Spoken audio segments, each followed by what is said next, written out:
Please, honey. Grandma really needs you right now. She's not feeling well at all. My mom's voice crackled through the phone, heavy with what I now know was fake concern.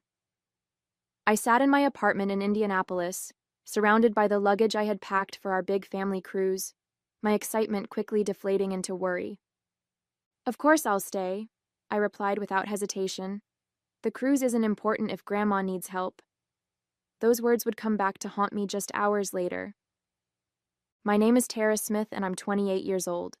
All my life I've tried to be the responsible daughter, the one who could be counted on when things got tough.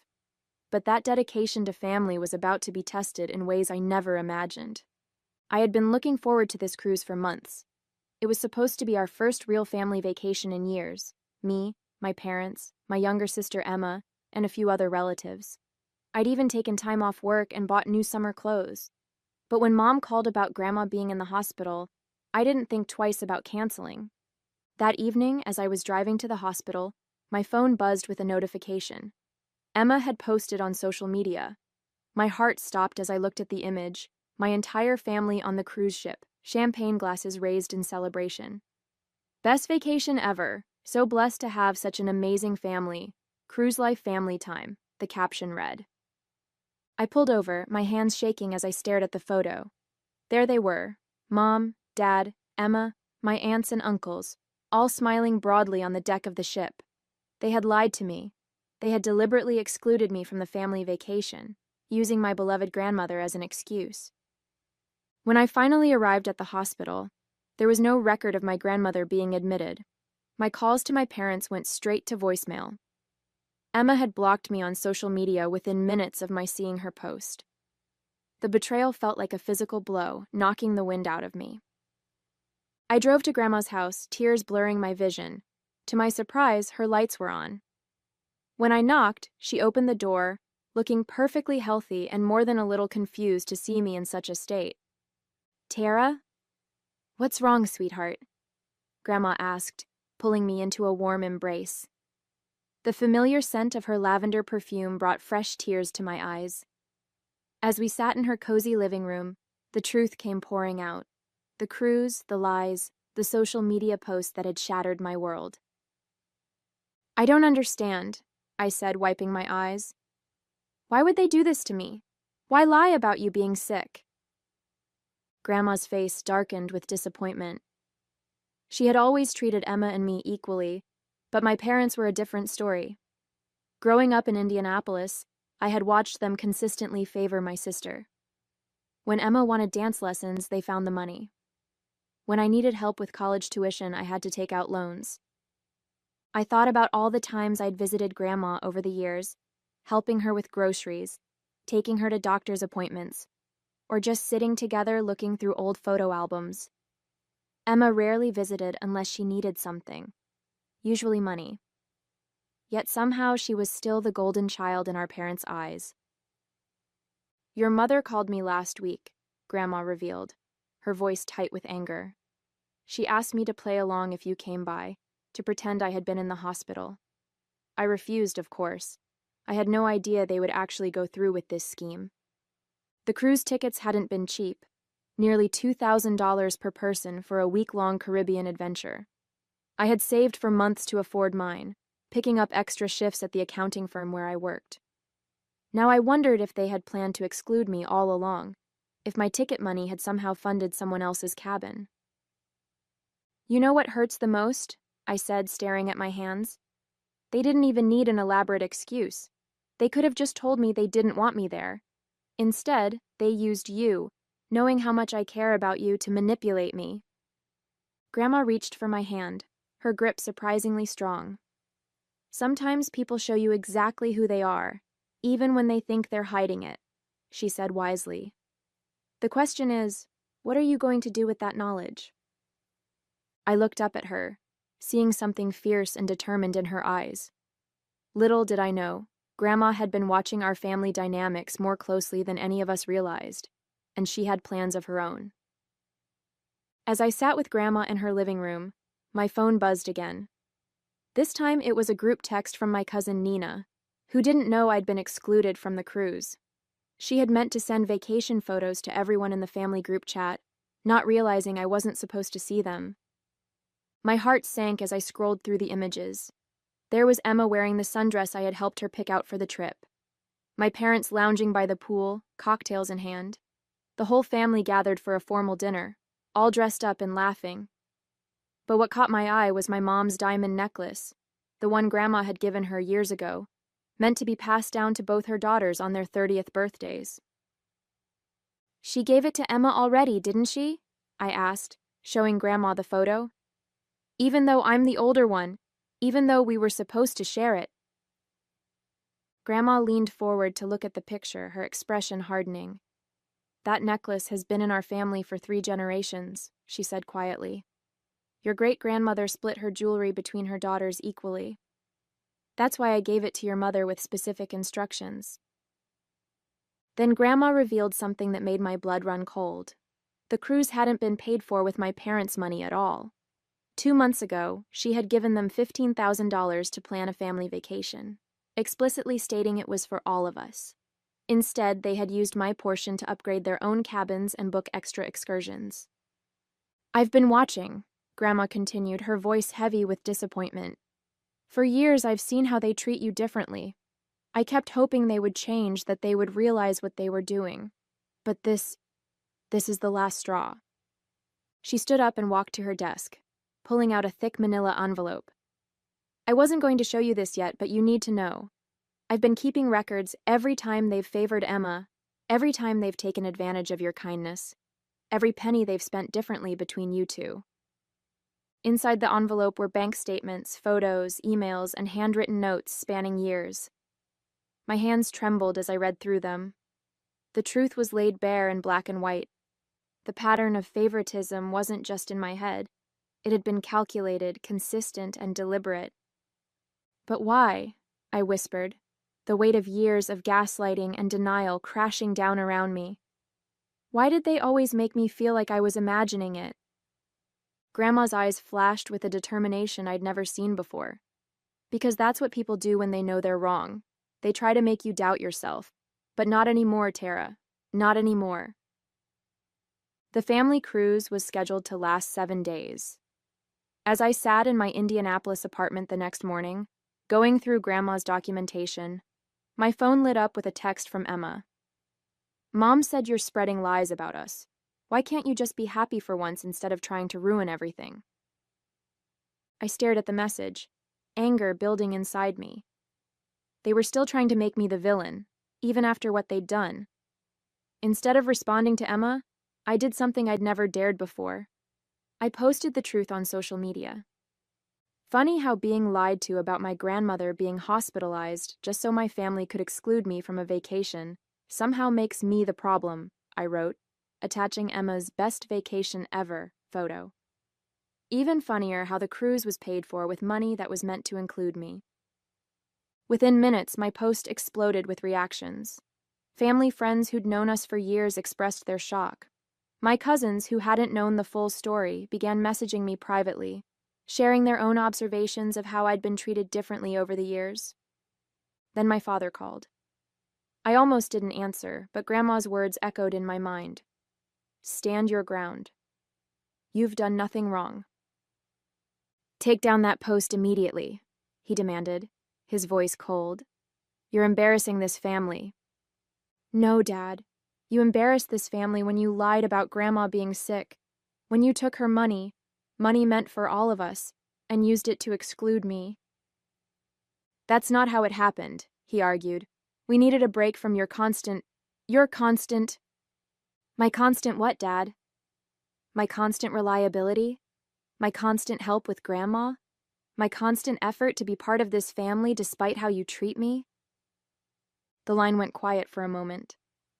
When he spoke again, his voice was different, threatening. "If you don't take down that post and apologize publicly for your lies, you'll regret it. You have no idea what's at stake here." "Are you threatening me?" "I'm warning you. Your mother and I have protected you all these years, kept certain things from you. If you want to play this game, fine. But remember, you're not the only one who can tell stories." The call ended, leaving me shaken. What things had they protected me from? What stories could they tell? I called Grandma immediately. They're trying to scare me, I told her. Dad says they've been protecting me from something but won't say what. Grandma was quiet for a long moment. Go to your email, she finally said. I'm sending you something. It's time you knew everything. As I opened my laptop, my hands trembling slightly, I realized this was bigger than just a family cruise. Whatever was in that email would change everything, and judging by Grandma's tone, my parents had good reason to be worried about what I might discover. My hands shook as I opened Grandma's email. Inside was a scan of a document dated 25 years ago, a trust agreement that made my breath catch in my throat. According to the paperwork, my maternal grandfather had left behind a significant fortune before he passed away, meant to be divided equally between all his grandchildren when they turned 30. The trust was worth over $2 million. But there was more. A series of bank statements showed regular withdrawals from the trust over the years, money that had been used to fund Emma's dance lessons, her private school education, her college tuition, and even her recent wedding. All of it had been taken from what was supposed to be my share. They've been stealing from you since you were 3 years old, Grandma explained over the phone. Your mother convinced the trustee, her brother Michael, to give her early access to your portion, claiming it was for your benefit. But as you can see, they spent it all on Emma, I finished, my voice hollow. The numbers were staggering. Over $500,000 had been siphoned from my trust fund over the years, while I'd worked multiple jobs to put myself through college. Just then, another email came through, this time from my Uncle Michael. Tara, I can't keep quiet anymore. What they did with the cruise money was the last straw. I've attached documentation of every withdrawal they made from your trust. I'm so sorry. I should have stopped them years ago. The attached files revealed an even darker truth. My parents hadn't just spent my trust fund on Emma, they'd been embezzling money for themselves too. The cruise was just the latest example of their ongoing scheme. Why didn't you tell me sooner? I asked Grandma, trying to process the magnitude of the betrayal. I only discovered the extent of it recently, she replied. When I confronted your mother about it last month, she swore they'd pay it all back. That's when I gave them the cruise money. It was a test, Tara. I wanted to see if they'd finally do the right thing. And they failed spectacularly, I said bitterly. Yes, but their failure has given us exactly what we needed. Proof. Your Uncle Michael has agreed to testify about their manipulation of the trust. Combined with my documentation and the cruise incident, we can take legal action, I finished, a surge of determination replacing my shock. Better than that, Grandma said, and I could hear the steel in her voice. We can make sure they never hurt you again. Check the second attachment in my email. I clicked it open and gasped. It was Grandma's will, recently updated. She had made me the sole heir to her estate, which I now learned included controlling interest in the family company where my father worked as CEO. They're about to discover, Grandma said firmly, that their actions have consequences. The next morning, I met with Uncle Michael at a cafe in downtown Indianapolis. Dark circles under his eyes suggested he hadn't slept much, and his hands trembled slightly as he handed me a thick folder.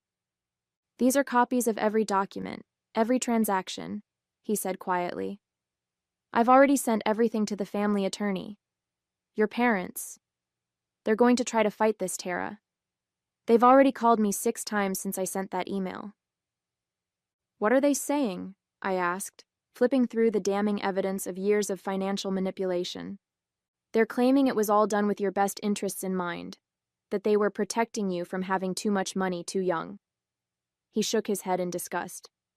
But I found something else, something they don't know I know about. He pulled out another document, this one showing a series of recent transfers to an offshore account. They're planning to leave the country, Tara. They've been moving money around, preparing for something. The cruise wasn't just a vacation, it was a test run. They were checking if their passports would raise any red flags. My blood ran cold. They're planning to run? With what's left of your trust fund, yes. And Emma's involved.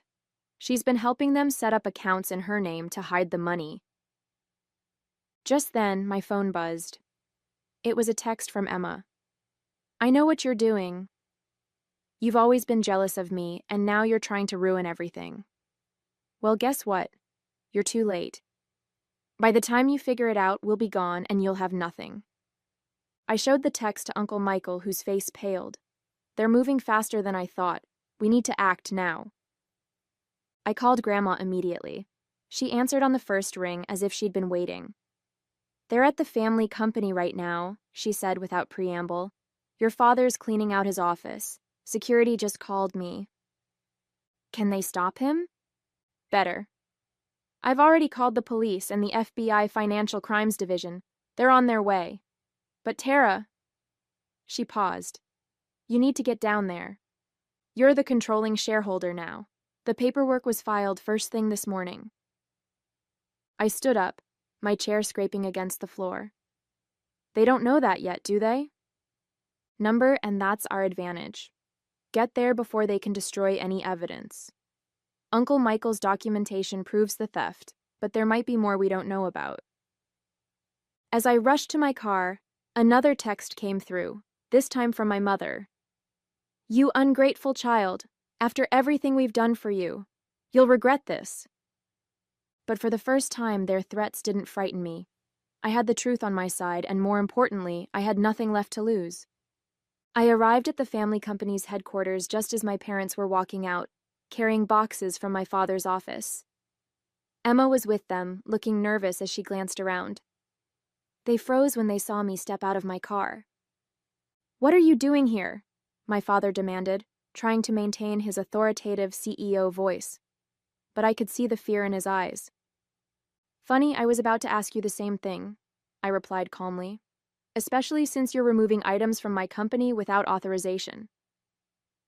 Your company, Emma scoffed. What are you talking about? I held up my phone, displaying the ownership documents. Grandma transferred her controlling shares to me this morning, and as the new majority shareholder, I'm very interested in these boxes you're carrying. Would they happen to contain evidence of what you did with my trust fund? My mother's face went white. Behind them, police cars pulled into the parking lot, lights flashing. FBI agents emerged from unmarked vehicles, and I saw Uncle Michael's car arrive with Grandma in the passenger seat. You don't understand, my mother pleaded, her voice shaking. Everything we did was for this family. No, I corrected her. Everything you did was for Emma. And now you are planning to run away with what's left of my money. I turned to my sister. Did you enjoy the cruise, Emma? Was it worth it? The FBI agents approached as Emma burst into tears. My father tried to pull her away, but it was too late. The truth had finally caught up with them all. 3 months later, I sat in Grandma's garden in Indianapolis, watching the autumn leaves fall while we shared our morning coffee. The FBI's investigation had revealed even more than we'd suspected. My parents had embezzled not just from my trust fund, but from the company as well. They were now facing federal charges, along with additional civil suits from shareholders. Emma had made a deal with prosecutors, agreeing to testify in exchange for immunity. She'd moved to Minnesota, finally forced to support herself without our parents' financial backing. Her last message to me was a lengthy apology, but some wounds run too deep for simple words to heal. You know, Grandma said, sipping her coffee, your grandfather would be proud of how you handled everything. He always said money reveals people's true characters. I nodded, thinking of the changes I'd implemented at the company. Under my leadership, we'd established a scholarship program for employees' children and created a more transparent financial system. The business was thriving, built on integrity rather than deception.